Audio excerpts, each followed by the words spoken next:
The French president says what we saw this weekend was an act of war, and it's stepping up airstrikes against ISIS in Syria. President Obama, he's saying ground troops in Syria are not the answer. So what are the military options to deal with that terrorist group? And more than a group here, 20 to 30,000 members of ISIS all told. Well, earlier today, I spoke with Mike Lyons.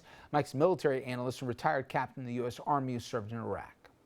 We've already gotten, I guess, some daylight, if you want. You've got the French president saying this is an act of war. The president, our president at least, saying that he doesn't really want to send in more U.S. troops into Syria, Mike. First, why don't you put this into the heading, explain what Article 5 is, and let's say France decided to invoke it. What could or how would it happen at that point? Well, first, Rich, Article 5 is within the NATO treaty that says that if you attack one NATO member, you attack all, and they all must come to the defense of that one. It's only been invoked one time since the Second World War, since the treaty's been in effect, and that was for 9/11, and that was when the United States was attacked and when they decided to go into Afghanistan. So you had NATO forces there assisting in that mission. So the French could do the same. They could invoke Article 5 and really involve the rest of the NATO allies to get involved with this fight against ISIS. They'd have to get together. There'd be possibly another UN meeting as well. But again, it would be as simple as that. I found it interesting, I got to tell you, in the last 24 hours, all of a sudden, we're now going after where we believe to be central command for ISIS in Syria. We've gone after their recruiting outposts as well as their training places, also their military depots. I guess my question is, why are we waiting until the last day, till after Paris, to do this? Explain some of the logic and some of the sequential stuff that goes into it. We all knew they were bad guys. Did it take Paris to confirm it? Yeah, it is hard to explain. It begs a lot of questions. Why didn't we go after them before? A lot of it has to do with the rules of engagement, in that this administration did not want to attack any of those targets that there was the possibility of civilian casualties, and then have ISIS turn around and use that as propaganda against the West and against the others in order to help with their recruiting. So I'm not sure why all of a sudden they become good targets now. We're talking about attacking their capability to make money as well with the oil fields. The president, for whatever reason, has put together these tactics that are somewhat sequential, and that's why they're not under this umbrella of a strategy. And now you have the French saying that they are at war and going after them, maybe some way symbolic. He also wants to talk about troops going there, almost again unilaterally, as just U.S. troops. That's just not the case.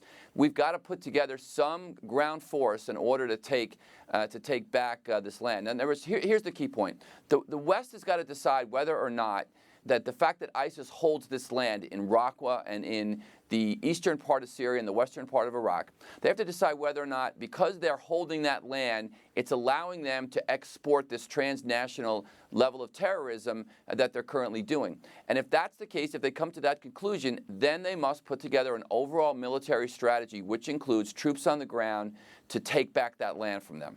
Okay, there's a public at home who says, I hate these guys like the next guy, but I saw what happened in Afghanistan and Iraq, and there's no beginning, middle, and end to these things. Even if there's 20 or 30,000 guys that we'd love to see wiped off the planet as part of ISIS, how do we know this thing doesn't spiral into something else if we get involved like we've seen with the last two wars? Well, I think we have to think then what the solution is, what does good look like. I think in some ways we're focusing right now on what Syria looks like 18 months from now and trying to create a democracy. I'm not sure that's going to be the right solution. I think the Balkanization of Syria might be more of an answer, that if you bring in some of these powers, then they end up controlling regions such as the Russians, the United States, perhaps the Iranians. I think we'd want to get the Sunnis involved there as well. So I think we've got to come up with these different solutions. The thing is, if you bring NATO, introduce NATO into the equation, though, NATO is going to bring a lot more resources than any of those other countries can and will. And I think they're going to want the biggest say. We're still not necessarily focused about the Assad government going right now, but look, the Assad government is the one responsible for the millions of refugees and the 200,000 or so deaths within their country. So I think from our moral perspective, we can't have that as a solution on any level. Mike, do you feel confident that if Article 5 was invoked for conversation, that troop commitment over all the allies that are part of that consortium, that we would make a material difference in Syria and seriously mitigate not only ISIS's wherewithal, but the exporting of terror? Would it really change things at the end of the day in your eyes?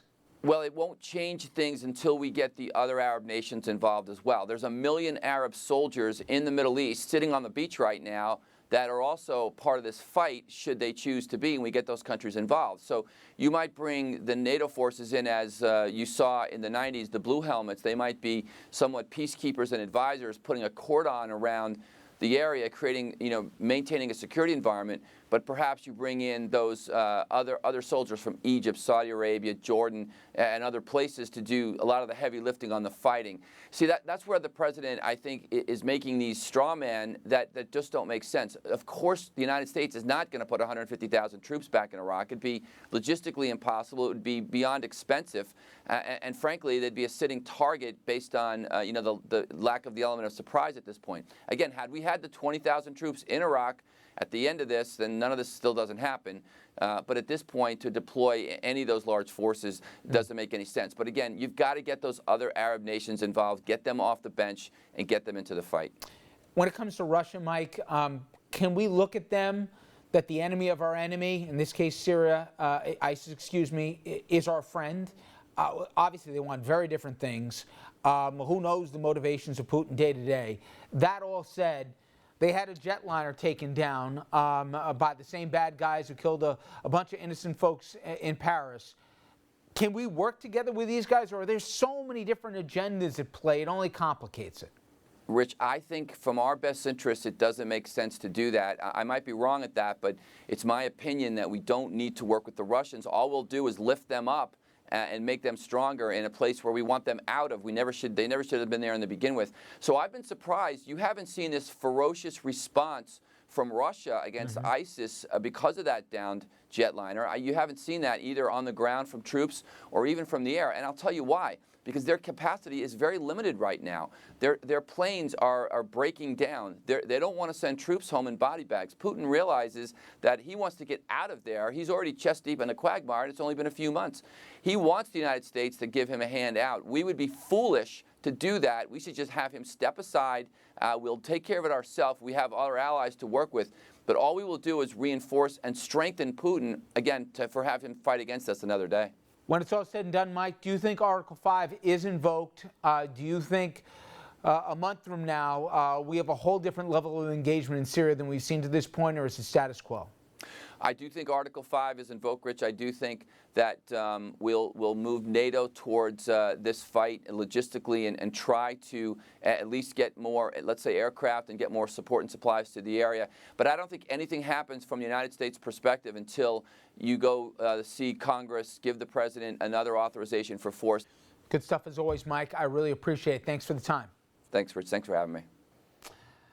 All right, coming up next, should the French intelligence have seen this one coming? Now, it was warned, but could it have really been prevented? Well, we'll talk to a top expert from Brookings about that and a whole lot more.